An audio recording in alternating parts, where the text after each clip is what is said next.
Jefferson squad in this second half. They've got about 6 different players playing on both sides, so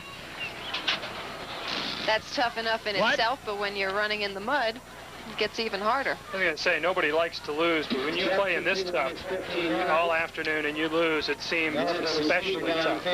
Moves ball to the Jefferson 32-yard line.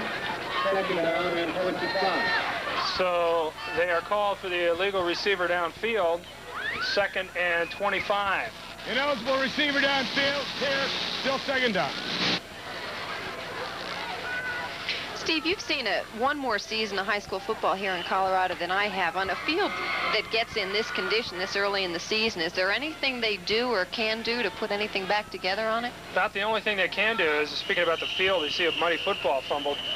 About the only thing you can't really do is put down a lot of sand just to soak up the water and dry the mud up. There really is no hope for the grass until the season ends. Too late in the year to cut it up and put new stuff down because it can't take root. I think the loose side would be as bad as the mud. But I'm sure they'll come out this week and put a lot of sand down or some dirt down on that field to try and dry it up. You remember last year with all the snow we had, what that did to the field late in the year. So it's not a problem that's new to them anyway. Just this time it happened a little earlier in the year. That word, ladies and gentlemen, from our new Center for a Horticulturist, Steve Alvarez. I called Matt Mateka on that one. All right, Matt. Our gardening specialist. And he gave me the word. I get him out here to help him out. Yeah. On 3rd and 26, another bobbled snap by Padilla. He might suggest zucchinis or daffodils.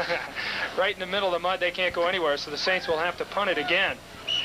And we're beginning to see a lot of clean jerseys coming in for Broomfield. But they won't be that way for long. Mr. Padilla probably has the dirtiest jersey in town. He's had a rough afternoon. Mrs. Padilla, the unluckiest mother. Again, a high snap and again pressure, but he gets it off end over end, and it's fielded at about the 42-yard line. That is Hayden, and he brings it back out to the 45, and he was hit hard, so the Saints are still fired up, but nevertheless they trail 22-0, and we'll come back in a moment. Stop what you're doing, Denver, and take a look at this. O'Meara Ford in North Glen has over 150 vans available to choose from, like this 84 Colorado Freedom van, featuring candy paint, running boards, bay windows, and sport wheel covers, plus 4 reclining seats, pull-out couch, and AM/FM tape. Special sale priced at only $12,900. Imagine a custom van conversion for only $12,900. So you want to buy a van? Well, O'Meara sells vans. O'Meara Ford Center, 104th and I-25. Do you ever get the feeling that all TV news is bad news? Well, we've changed that at News Center 4. Each night at 10, we'll share with you the bright side, show you the good things people do, the people you know, someone who needs you, and those who'd love a home. You'll meet the heroes who live next door and enjoy those who make us smile. We can't guarantee you'll never hear bad news on News Center 4, but we do promise to leave you feeling good. The gray and scarlet of the Jefferson Saints on the near sidelines here, trying to keep the spirit going. The Saints trail in this one to Broomfield 22-0. We've got just over 8 minutes left here in the third quarter. And again, Fielder wants to throw. They have the ball at the 45-yard line. Looking deep for Walters. What a catch, Dave Walters. Touchdown, Broomfield. Boy, and did he show concentration. Number 21, Kevin Ritchie, in the safety spot, had his arm way up there, jumping high, but he came right down with it, made the reception. Touchdown, Broomfield, one more time. You watch it again. The one to watch is number 21, Kevin Ritchie, the man who's trying to make the defensive play in the secondary. Just does not happen because of the concentration. And Fielder kind of spun around, had to turn around in a circle to make the catch. Make that Walters, as you said, great concentration. So Broomfield now up 28-0. The drive, one play, 45 yards. And Fielder's kick is no good. So the score will remain at 28. And the score is a lot worse in Missouri, where CU now trails Missouri 52-7. Hate to be the bearer of bad tidings. That is the second half, isn't it? Buffs fans out there.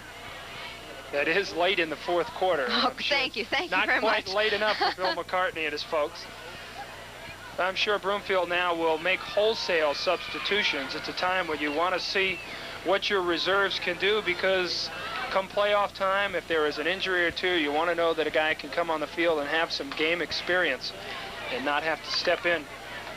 I mentioned right at the top of the show these two different teams were showing two different kinds of quarterbacks. Greg Fielder, who led his team to the 3A state championship last year. Mark Padilla just coming in and filling the spot as best he can this year. But actually the teams themselves are so totally different. Broomfield, of course, defending state champions. Jefferson's season last year, they chalked up only 2 wins. This year, Jefferson 0-5, Broomfield 5-0. You've got tradition going for you and the knowledge of what winning is all about. Mark Smith returns the kick out to about the 34-yard line. So pretty good field position for Jefferson. That is where they will have it at the 34, 1st and 10. 7:48 to go here in the third period at Jeffco Stadium. And I would say that a nice little quick pass, completion, somebody making the reception, putting on the moves, gaining, getting that first down is going to do so much for the Jefferson Saints if they can just get one little thing together. They like to run the ball as Kevin Ritchie as he dives forward just to get back to the line of scrimmage. So it should be 2nd and 10 when they spot the ball. Ritchie, another one of the Saints players that's seeing a lot of action today. He's a little slow getting up at this point. John Baker, number 81, the big linebacker, was the first man to get to him. So it is 2nd and 10.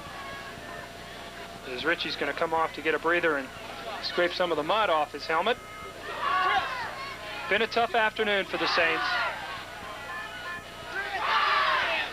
2nd and 10 at the 34. Padilla wants to throw the slant in. He connects with Fink for 5 yards. Fink made the reception at the 40 and then was drugged backwards in the mud. So that will be a pickup of 5, and it'll be 3rd and 5. You know these Broomfield Eagles are expecting this, because as soon as the reception's made, there's just a whole slew of them right in there to bring him down. They know the game plan, they know what they have to stop, and they're just doing it. And when you watch Padilla take the snap to get the football up to throw it, you saw just how hard it was to hold on to the thing. It's a muddy, muddy field. But they make the reception, so it is 3rd and 5. Jefferson trying to pick up a first down at the 39-yard line. Padilla makes the completion. It is a first down for the Jefferson Saints. Padilla running out of the pocket, rolling to his right. Real nice job by Mark Padilla under pressure. You'll see him. He's coming down toward the bottom of your screen, rolling, looks left, can't see anybody, sees nobody to the right either. Finally takes a look and gets it off to Ritchie. Make that Bob Haley. The one Bob is Haley, correct. It's an 81, not a 21. So Bob Haley, the wide receiver. We knew those numbers would be getting dirty sooner or later. Tim Fielder was the man who made the stop, and again they want to throw. And this time it is Ritchie, and it is another Saints first down. And Mark Padilla getting up slowly in the backfield. He was hammered once again. She said Padilla with the dirtiest uniform on the field. Don't see him go down, but he gets the ball off nicely to Kevin Ritchie, who picks up about 8 extra yards after the reception. So maybe the Saints will get a little enthusiasm and emotion into this one and actually punch the ball in. They're now at the 42-yard line of Broomfield with their 2nd first down so far in this possession. Again, 2 wideouts. Try to run it, and there is nowhere to go. That was Ritchie, number 21, on the carry. And they gained nothing, so it'll be 2nd and 10. Make that Mark Smith, number 22. Still at the 42-yard line. Make it the 43. They backed them up about a half a yard. So we'll call it 2nd and 11. Okay, let's. Saw the blue and white of Broomfield over on the far sidelines. Cheerleaders over there keeping the crowd in this one. Got a lot to cheer about today. Doing a nice job out here.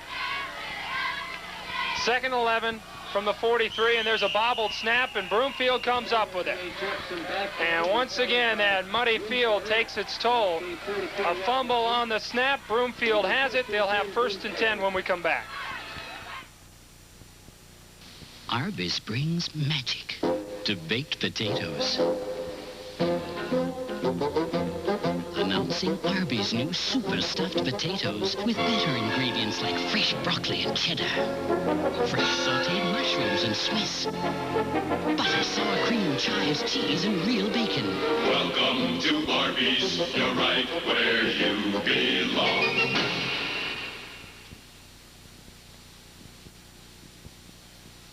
We knew that sooner or later you'd want a new car, so we're ready for you, Denver. With 6% interest and no payments until October, we knew you'd get the fever and want a new truck or van conversion, so we have over 300 of these from which to choose. And we just knew that with over 500 new cars, from Thunderbirds and Mustangs to Escorts, you'd find one for your very own. Of course, 6% interest and no payments until October does make a difference, and somehow we just knew that too. O'Mara Ford Center, 104th and I-25. Jefferson Saints cheerleaders. No way by looking at them you can tell if their team's down 28-0. Keeping the faith, but Broomfield has the football, and there are 11 clean jerseys on the field. They have it 1st and 10 at their own 43-yard line, having recovered a Mark Padilla fumble.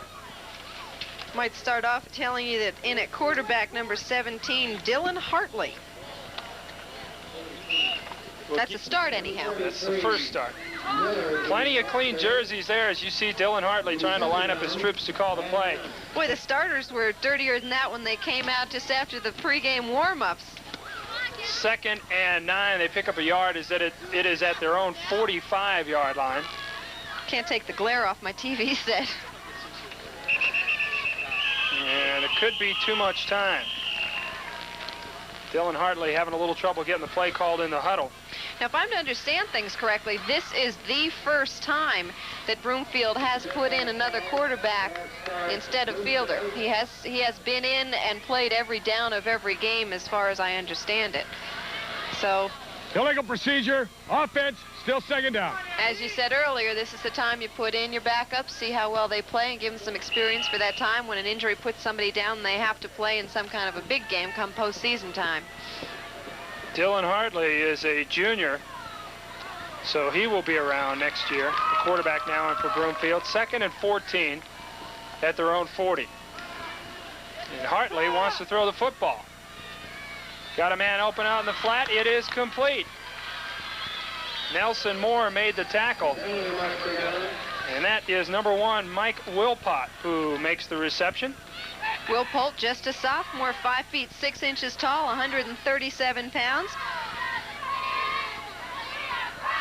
Hartley showing that he's got an arm on him.